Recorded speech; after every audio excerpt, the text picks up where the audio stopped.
Let's talk about Squarespace. That's right, we have a sponsor now, and that sponsor is Squarespace. And right now, Squarespace is partnering with TYT, our parent network, and they are gonna be offering up a 10% discount of your first trial. Squarespace is an awesome website where you can design your very own personalized websites for whatever you're working on in your life.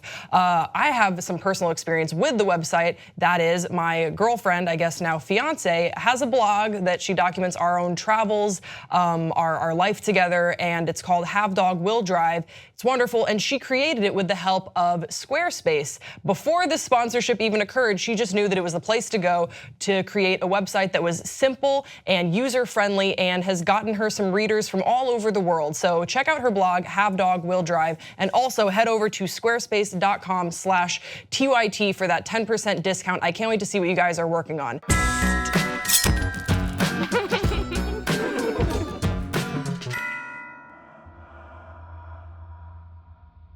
Welcome back to this part 2 of Murder with Friends. Today we're talking about the murder of Gianni Versace, but you can't tell that story without telling the story of Andrew Cunanan, who is a serial killer who, where you're picking up with us, has killed 4 people. Then he makes his way to Miami. He will eventually go on to shoot Gianni Versace July 15th, 1997, but there's a whole lot to get into before then. So what does his life look like right now, Jason? Because he is a wanted man. He is, people have seen his face, they've been able to describe him. The feds are looking for him. How is he just able to move about in Miami freely? That's the puzzling thing that always gets me and most people, is that this guy hid out in plain sight in Miami. From the time he murdered William Reese to the time he got to Miami, Andrew took up shop at a place called the Normandy Hotel in Miami and was there for 2 months prior to the Versace assassination.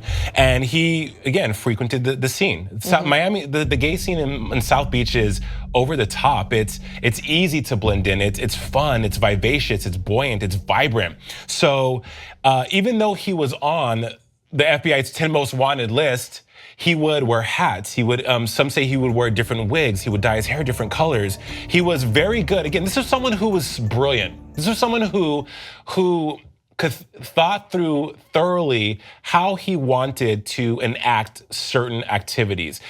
Some would say that when he was in Miami, he was doing his homework on Versace. He was frequenting places that Versace would be. He was reading up on who was powerful, who was the elite, the up and coming in South Beach. And so in order for him to be of the people, he had to make sure he was of the people. And he really was. I mean, one of the accounts that I read was a bartender who saw Cunanan come into his bar and then made a comment to another waiter, another bartender, just said, "Oh look, there's the gay serial killer." He was out and about, and he wasn't really concealing his identity. In fact, he was pawning off items using his actual name. And fingerprint. And fingerprints, because he was so incredibly bold. To me, it's, I mean, it's pretty common that you'll see serial killers with a really high IQ and a cognitive ability. I think that what always gets them, what they have in common that will be their hubris, is the ego. Of course. And you see this with Andrew, and that his ambition and his drive, I'm not sure what it was. Like, what did he want? To be the best serial killer? To get away with it more than anyone ever gotten away with it, and be the most brash in his public appearances? Well, and you know, there's always that story that he wrote in his yearbook, Après moi le déluge, right? That means after me the storm. He wanted infamy, he wanted notoriety, he wanted to be notorious because he thrived on that, Grace. There was something lacking in him, that he had very low self-esteem. For someone as brilliant as he was and as exquisite a mind as Cunanan was, he lacked something. Maybe it had been abandonment issues, maybe it had been insecurity about his sexuality, who knows? But there was an envy with people who are more powerful because he felt entitled. So that also equates to fame. And what better way to be famous than to possibly murder all kinds of people and be on TV for it, you know? But you are right, the ego is always what gets them, and that would ultimately be his downfall as well. Yeah, I've seen him characterized as a pathological, sadistic sex offender and murderer by a criminologist that assessed his personality. Also that he fit antisocial personality disorder. A lot of this we still aren't totally certain on, depending on which reports you read, just because he would go on to kill himself, so he never really got the interviews and the assessments that would need to make these diagnoses. But he's doing his homework while he's in Miami, and eventually he would just walk up to Gianni Versace's doorstep practically and murder him. In broad daylight. In broad daylight. So paint a picture of this scene here, Jason. Well, Gianni Versace was a staple in South Beach. He bought a lavish oceanfront property called Casa Casarina. He said he felt safer in Miami because he was from Italy, he's from Calabria, so he felt that the United States did a better job of protecting people. So he would walk freely. He would go to a newsstand nearby and read the international newspapers because they were there and he couldn't get them in other places. He was the mayor of South Beach. Gianni was that accessible. And like we said, Andrew had been doing his homework. Andrew had been studying Versace's patterns.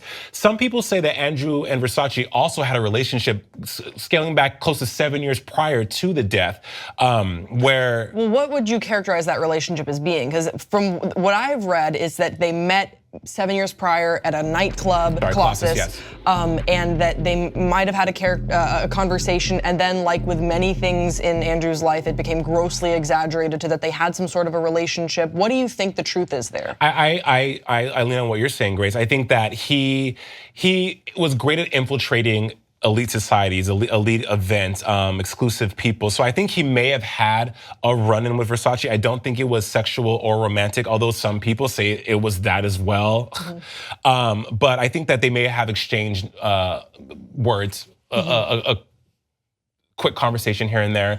He would also see Versace at an opera the following year. Mm-hmm. And so, and according to Andrew, that exchange was, oh, Versace, hi. Oh, you're from Lake Como in Italy. Yes. And then something about Coco Chanel. If you're Versace, I'm Coco Chanel. Things of that nature. So who knows? But what I do know is that yes, Andrew studied Versace. Andrew knew when Versace would be returning to Casa Casarina, and Andrew knew when the perfect time to jump on the opportunity to end his life. And some people say it was a mob-style assassination. I agree. I mean, assassination, the definition is a surprise attack or surprise murder, right? Mm-hmm. That was very well what happened.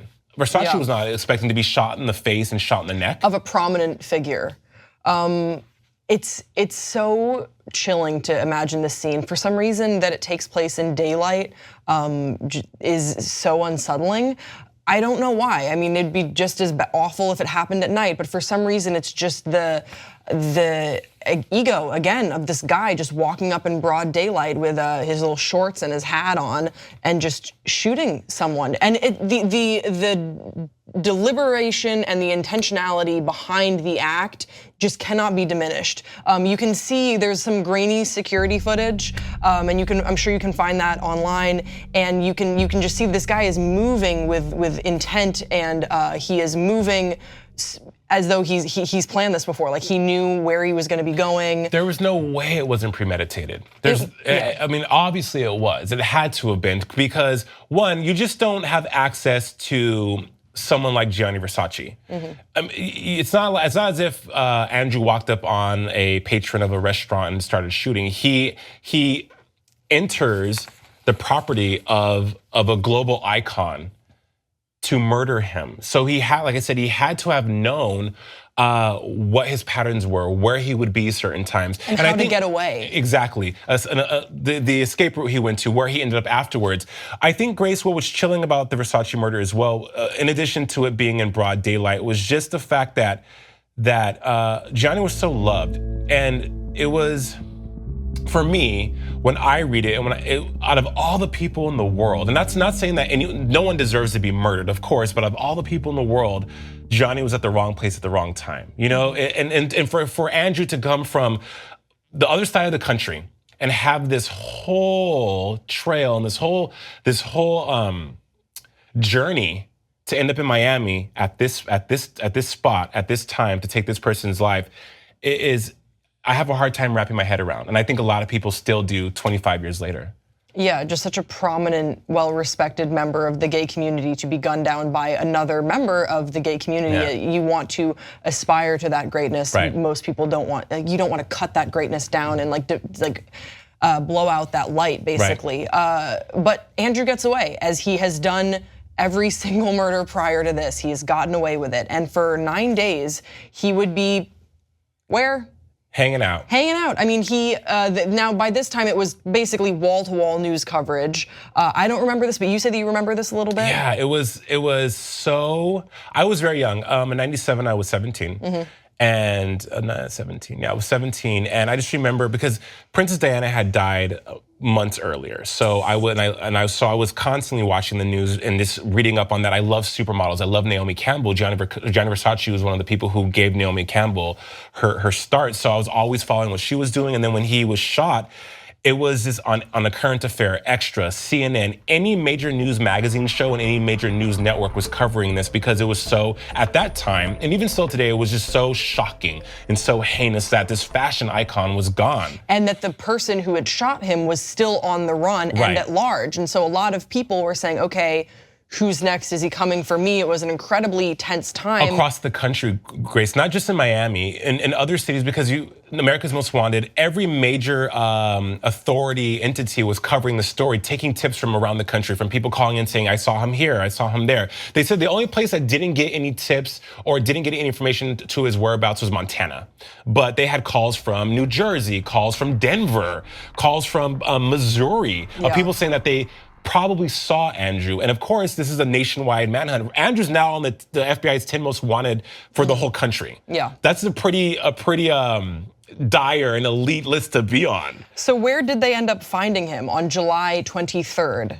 They found him in a boathouse not too far from Versace's. I read that it was just about 3 miles. Yeah.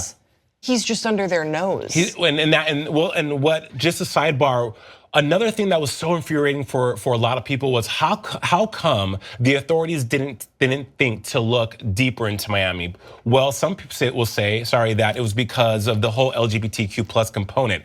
Back in the 90s, as we know, it really wasn't as accepted or as prevalent as it is now in 2017. Yeah, let's all just remember that when Ellen came out, she got kicked off of her show. In 97. In 1997. Thanks, right, 97. So cops didn't think to venture into that community for whatever reason. If they didn't agree with it, they were against it, I don't know.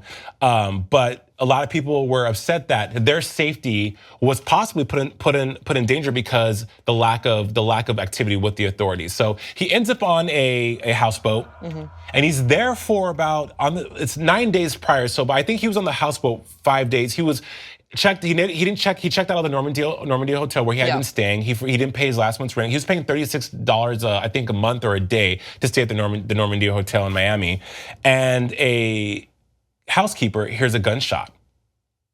And so they alert the authorities come, and then starts a 5-hour standoff, if and you will. They're tear gassing it. They're on high alert because they know this guy is armed and they know that he has killed people before. Why would he hesitate now that he's cornered? What they don't know is that the gunshot that they heard was a gunshot to the head, and Andrew Cunanan has killed himself, which now just adds to the mystery and I think sort of the salacious nature of these crimes and why it's so scandalous and why it's such a controversy of what happened, what were the motivations here, why did Andrew assassinate such a beloved figure like Gianni Versace as well as 4 other people. There's no easy answers to this, but we're gonna get into it in part 3, and we're gonna be talking a little bit about American Crime Story and what we can expect from their portrayal of the crime.